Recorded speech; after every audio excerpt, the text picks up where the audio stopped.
मेरे इस चैनल को देखने वाले दर्शक, सुनने वाले श्रोता सबको नमस्कार। मैं इससे पहले कुछ रिकॉर्डिंग के लिए बैठा था, पर क्या अड़चन आई मुझे पता नहीं। लेकिन चलिए फिर से, कल के दिन 23 मार्च के दिन हमने सरदार भगत सिंह को, सुखदेव राजगुरु की शहादत को 23 मार्च 1931 के इस दिन को, जब ये 3 पुष्प भारत माता के चरणों में चढ़ गए, उनकी कुर्बानी को, शहादत को कल के एपिसोड में हमने अच्छी तरह से याद किया था। लेकिन आश्चर्य है, एक ऐसा परिवार भगत सिंह का, जो सारे का सारा परिवार, पूरे का पूरा परिवार, वो भारत माँ की स्वतंत्रता के लिए लगा हुआ था। इससे पहले मैंने कुछ परिवारों का जिक्र भी किया है, आगे भी करूंगा। 2 भाई, 2 के 2 समर्पित, 3 भाई, तीनों के 3 समर्पित। इसमें सावरकर के साथ भी मैंने जब सावरकर का एपिसोड दिया था, तो ये सब बातें आपके सामने मैंने रखी थी। लेकिन भगत सिंह को तो, सुखदेव राजगुरु को, उसकी शहादत को तो कहीं ना कहीं कुछ लोग जानते हैं। आज के दिन 23 मार्च को टीवी, रेडियो के ऊपर भी कुछ उनके बारे में सुनने को मिल जाता है, परंतु भगत सिंह का सारा परिवार, कमाल देखिए, इस सारे कालखंड के अंदर अमर क्रांतिकारी सरदार भगत सिंह ऐसे श्रेष्ठ पुरुष थे, जिनके संपूर्ण परिवार को भी क्रांतिकारी, समाजसेवी और राष्ट्रभक्त कहा जा सकता है। उसके बाबा अर्जुन सिंह कट्टर आर्य समाजी, सुबह शाम यज्ञ हवन में बहुत सक्रिय रूप से भाग लेने वाले, परिश्रम करने वाले, लोगों तक स्वामी दयानंद का संदेश पहुंचाने वाले, ऐसे सरदार अर्जुन सिंह जो है, उनका बेटा किशन सिंह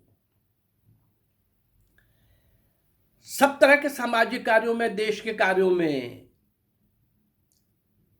अर्जुन सिंह जो बाबा थे भगत सिंह के, उनके पुत्र किशन सिंह तो बहुत आगे निकल गए, कितने ही साल जेल में रहे। और किशन सिंह और उसके 2 भाई, यानी भगत सिंह के 2 चाचा, जिस दिन भगत सिंह का जन्म हुआ उस दिन इनको जेल से छोड़ा गया। इसलिए नहीं कि भगत सिंह का जन्म हुआ है, यानी जिस दिन वो जेल से छूटे उसी दिन भगत सिंह का जन्म हुआ।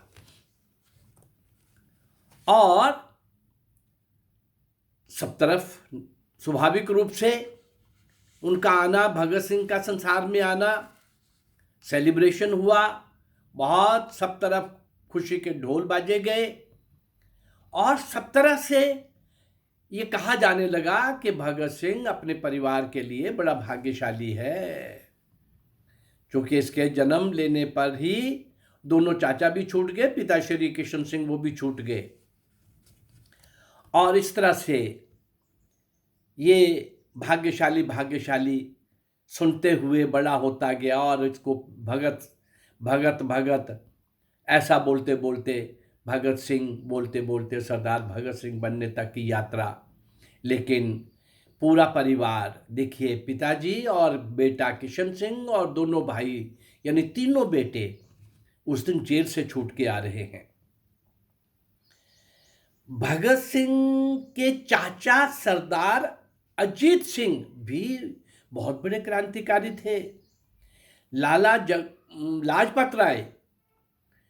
लाजपत राय के साथ रंगून की मांडले जेल में रहे थे अजीत सिंह, भगत सिंह के चाचा,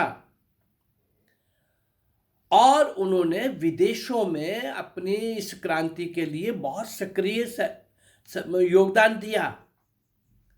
दूसरे चाचा स्वरण सिंह बहुत साल जेलों में रहे, अंग्रेज सरकार के कट्टर शत्रु थे, कई तरह से अंग्रेजों के ऊपर हमले कर रहे थे और करवा रहे थे।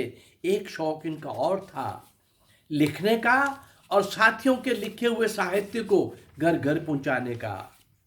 उनकी नज़रों में तो विद्रोही साहित्य था, लेकिन ये देशभक्ति का साहित्य जो है, ये सरदार स्वर्ण सिंह सारी आयु काम करते रहे और इनका जेल में ही स्वर्गवास भी हो गया।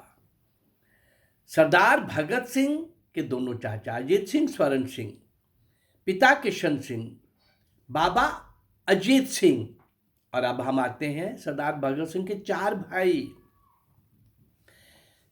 भाई सरदार कुलबीर सिंह, सरदार कुलतार सिंह, सरदार रणवीर सिंह और सरदार राजिंदर सिंह। सरदार कुलबीर सिंह को लेते हैं, जिनका जन्म नवाकोट लाहौर में 1915 में हुआ और बड़े हुए, किसान आंदोलन के अंदर भाग लिया। 1.5 वर्ष उनको जेल में रखा गया, लेकिन सेकेंड वर्ल्ड वार में उनको उस समय छोड़ दिया गया। पर जब वो जेल में थे 65 दिन तक निरंतर अनशन किया। और ये कुलबीर सिंह जब देश आजाद हुआ तो पंजाब विधानसभा के सदस्य भी चुने गए। दूसरे भाई सरदार कुलतार सिंह, जिनका जन्म श्री कृष्ण जन्माष्टमी के दिन, श्री कृष्ण जन्माष्टमी के पावन पर्व पर 1918 में हुआ। उन्होंने भी अंग्रेज सरकार के ऊपर कई प्रकार से कई तरीकों के आक्रमण किए, उनके विरोधी बनकर उनके विरुद्ध लड़ते रहे, जेल में भी गए और जेल में 65 दिन तक अनशन भी किया अंग्रेज सरकार के खिलाफ। जेल के अंदर 65 दिन का अनशन। और तीसरे छोटे भाई रणवीर सिंह, जिनका जन्म 1925 में हुआ। सबको पता है 1925 में राष्ट्रीय स्वयंसेवक संघ का भी जन्म हुआ और कम्युनिस्ट मूवमेंट भी 1925 के अंदर भारत के अंदर आई विदेशों से। 1942 के आंदोलन में उन्होंने भाग लिया। 1942 के आंदोलन में भाग लेने वाले, और मैं ये कह रहा था कि सरदार कुलतार सिंह जो थे, जिन्होंने 1918 में जिनका जन्म हुआ और 65 दिन का जिन्होंने अनशन किया। तीसरे भाई रणवीर सिंह, जिनका 1925 में जन्म हुआ, उन्होंने भी देश की क्रांति में पूरी तरह से भाग लिया। लाहौर में वो गिरफ्तार कर लिए गए, लेकिन आना जाना, जेल में आना जाना लगा रहा। सरकार के विरुद्ध वो आखिर तक जुटे रहे। और चौथे भाई राजिंदर सिंह, जिनका जन्म लायलपुर जिला के बंगा नामक स्थान पर 1926 में हुआ। वो बंगा नाम का स्थान आज भी नवांशहर जिले के अंदर हमको दिखता है। पता नहीं उसके नाम पर पड़ा हुआ है और क्या रियलिटी है, इसकी खोज करेंगे तो मैं वो लेके आपके सामने आऊँगा। लेकिन इन चार भाइयों के साथ साथ बीबी अमर कौर बहन, ये अपने भाइयों को, अपने चाचाओं को, अपने पिताश्री को जेल के अंदर सब तरह का सहयोग करती रही, चलती रही और उनके साथ चट्टान बन के खड़ी रही। उन तक घर का संदेश और उनसे घर तक का संदेश और कुछ वस्तुओं का आदान प्रदान बीबी अमर कौर, बहन अमर कौर के द्वारा होता रहा। यानी सरदार भगत सिंह, उसका परिवार, यानी कमाल देखिए, बाबा अजीत सिंह, किशन सिंह और फिर स्वर्ण सिंह, अजीत सिंह, ये दोनों चाचा, और चारों भाई कमाल देखिए, कुलबीर सिंह, कुलतार सिंह, रणवीर सिंह और राजिंदर सिंह। ये सारे के सारे, ये पूरे का पूरा परिवार और बहन भी। और मेरा तो ये मानना है, उस परिवार की बाकी महिलाएं, क्या उनकी कुर्बानी कम रही होगी? एक जेल में जा रहा है, एक आ रहा है, एक जा रहा है, एक आ रहा है। क्या माहौल रहा होगा वहां? यानी वीरता की पराकाष्ठा, शौर्य की पराकाष्ठा, सहनशीलता की पराकाष्ठा, देशभक्ति के अंदर वो पूरे का पूरा परिवार कैसे लीन था, पूरी तरह से एक रस हो गया हुआ था, रम गया था। ऐसे परिवार को स्मरण करने के लिए मैंने आज के इस एपिसोड के अंदर आवश्यक समझा कि भगत सिंह, राजगुरु, सुखदेव, कुछ और क्रांतिकारियों के नाम, यद्यपि मैं चूंकि अनसंग हीरोज दे रहा हूं, उन अज्ञात, अनगिनत, जिनको कोई स्थान नहीं मिला, ऐसे नायक और नायकों को दे रहा हूं, इंडिविजुअल उन सबको देते देते ये नजर मुझे जब पड़ी कि भगत सिंह और इसका परिवार, ये भी तो अनसंग हीरोज हैं, ये भी तो ऐसे अज्ञात और जिनको कोई नहीं जानता, ऐसे ही नायक नायिकाएं हैं। तो इस सारे परिवार के एक एक व्यक्ति का योगदान भारत माँ की स्वतंत्रता के लिए जिस प्रकार रहा, मैं समझता हूं इस स्वतंत्रता रूपी देवी के दर्शन करने के लिए बहुत लंबी कुर्बानी, बहुत लंबी शहादत, बहुत ही बड़ा प्रयास हुआ है। पर्दे के आगे कुछ दिखता है, पर्दे के पीछे बहुत कुछ हुआ है। पर्दा इसलिए मैं कह रहा हूं कि उन सब अनसंग हीरो, नायक नायिकाओं को इतिहास में कोई स्थान नहीं मिला, कोई नहीं जानता। वो सब जानने के लिए, उनको जानकर मैं प्रयास कर रहा हूं आप सब तक पहुंचाने के लिए। इसी तरीके से हम उनको श्रद्धांजलि भी दे सकेंगे, उनको स्मरण भी कर सकेंगे, ये उस पाप को, कलंक को धो भी सकेंगे जो इन काले अंग्रेजों ने इस देश को दिया, वामपंथियों ने इतिहास के साथ खिलवाड़ करके दिया।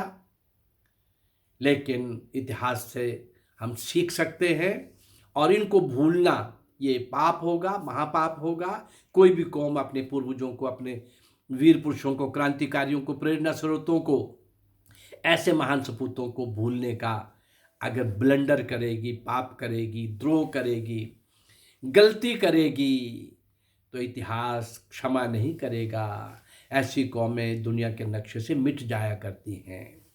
बहुत सारे संकट आज भी हमारे देश पर, खासकर यहाँ के पुत्ररूप समाज के ऊपर, जिनको जागृत होना ही चाहिए था ताकि कोई विदेशी भारत माँ को टेढ़ी नज़र से ना देख सके।